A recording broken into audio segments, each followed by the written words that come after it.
پھر اس سرزمین میں علامہ اقبال جیسی شخصیت پیدا ہوئی ہے. یہ ساری چیزیں جو ہے یہ در حقیقت اشارہ کر رہی ہیں کہ یہ ملک مشیت یزدی کے کسی طویل سلسلے کی ایک کڑی ہے، اور وہ سامنے آ گیا تھا کہ سن 47 میں یہ قائم ہوا ہے، اور پورے 9 مہینے بعد 14 اگست اور 13 مئی 14 اگست سن 47 اور 13 مئی سن 48 پورے 9 مہینے بعد اسرائیل عالم وجود میں آ گیا. اللہ تعالیٰ نے اس عالمی بیماری، اس کے لیے جو علاج ہے وہ پہلے پیدا کیا. جیسے کہ حدیث میں آتا ہے ما انزل اللہ من دائن الا انزل لہ دوان. اللہ تعالیٰ نے کوئی بیماری ایسی نہیں اتاری کہ جس کا علاج بھی نہ اتار دیا ہو. اور جیسے کہ ماں کی چھاتیوں میں بچے کی ولادت سے پہلے دودھ پیدا ہو جاتا ہے، اس کی غذا کا بندوبست پہلے ہو جاتا ہے، اسی طریقے سے اسرائیل کا جو فتنہ اٹھنے والا تھا اس کی سرکوبی کے لیے پاکستان وجود میں آیا ہے. اور آج وہ مرحلہ آ گیا ہے تاریخ کا ایک عظیم موڑ. آپ دیکھیں گے کہ بڑی مشابہت پیدا ہو گئی ہے. ایک طرف بظاہر امریکہ کی مرضی کے خلاف اسرائیلی وزیر اعظم نتن یاہو وہ بڑا ایک غرور کا اور بڑے تکبر کا مظاہرہ کر رہا ہے، اور وہ پورا پیس پروسیس جس پر نہ معلوم کتنا وقت صرف ہوا تھا، کتنی محنتیں ہوئی تھی، کتنے راؤنڈز آف ٹاکس ہوئے تھے، کبھی واشنگٹن میں ہوئے، کبھی اوسلو طرز کا کوئی معاہدہ ہوا ہے، کبھی پھر اس کے بعد پیشی ہوئی تھی میڈرڈ کے اندر بھی، لیکن وہ سارا پیس پروسیس جو ہے اس کی دھجیاں کر رہا ہے. وہ وقت بالکل قریب نظر آ رہا ہے کہ یروشلم کے مسئلے پر وہاں بٹی دہک اٹھے گی. اور احادیث نبویہ میں جو خبریں دی گئی ہیں کتاب الملاحم کی احادیث میں معلوم ہوتا ہے کہ اب اس کا آغاز ہونے والا ہے. نتن یاہو کو امریکہ کے خلاف جانے کا اصل میں حوصلہ کیوں بڑھ رہا ہے؟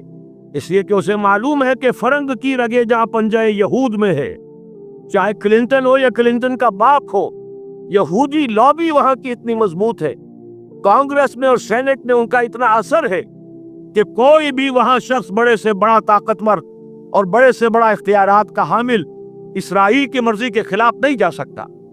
یہی معاملہ یہاں نظر آ رہا ہے. بظاہر تو ناراضگی کا اظہار ہوا ہے، لیکن یہ بات اب تو کھلتی چلی جا رہی ہے. حقیقت یہ ہے کہ یہود اور ہنود کا بڑا گہرا لنک قائم ہو چکا ہے، اور یہ بھٹیاں آپ دونوں طرف دیکھیں گی. میں اس سے پہلے بارہا کہہ چکا ہوں، ملت اسلامیہ تقریباً 150 کروڑ افراد پر مشتمل ہے، لیکن اس میں سے تقریباً 20 کروڑ عرب ہیں. ان کو اللہ نے خصوصی فضیلت دی تھی. یہ تھے کہ جن کی زبان میں قرآن نازل ہوا. خود محمد عربی صلی اللہ علیہ وسلم عرب تھے، انہیں جو فضیلت عطا کی تھی. لیکن بدقسمتی سے اس دور میں آ کر بھی انہوں نے آزادی حاصل کرنے کے بعد بھی اپنا قبلہ درست نہیں کیا. کسی نے ماسکو کی طرف رخ کیا، کسی نے واشنگٹن کا رخ کیا، اللہ اور اس کے رسول کی طرف رخ نہیں ہوا. واقعہ یہ ہے کہ مجرم ہیں. دوسرے بڑے مجرم 150 کروڑ میں سے 10% یہ 15 کروڑ مسلمان ہیں. حالیہ جو سینسس ہمارا ہوا ہے اس کے بعد اندازہ ہو رہا ہے کہ یہاں کی آبادی 15 کروڑ ہو چکی.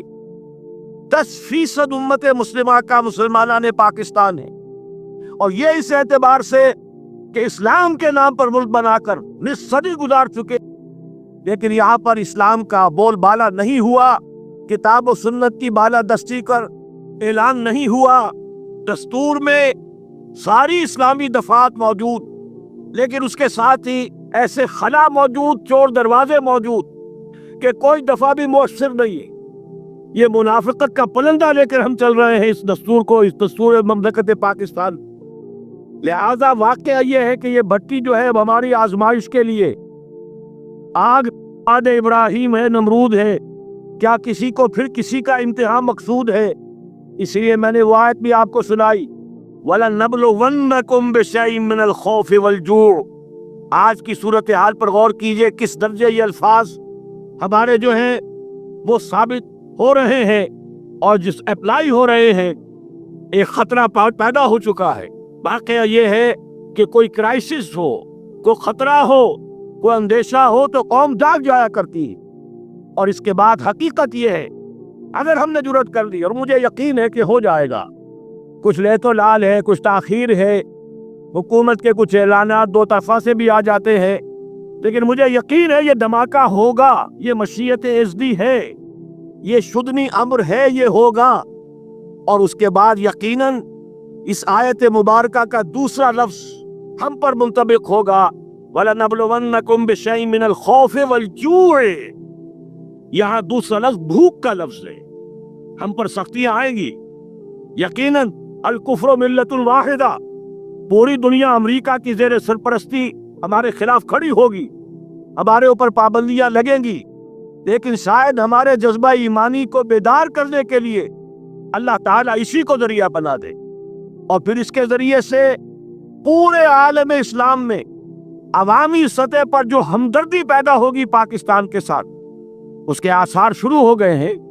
کبھی قطر کی طرف سے خبر آ رہی ہے، کبھی الاحرام کا جو ہے وہاں بات سامنے آ رہی ہے۔ معلوم ہو رہا ہے کہ جو بھی پبلک اوپینین ہے پورے عالم اسلام میں، اس کی وجہ کیا ہے؟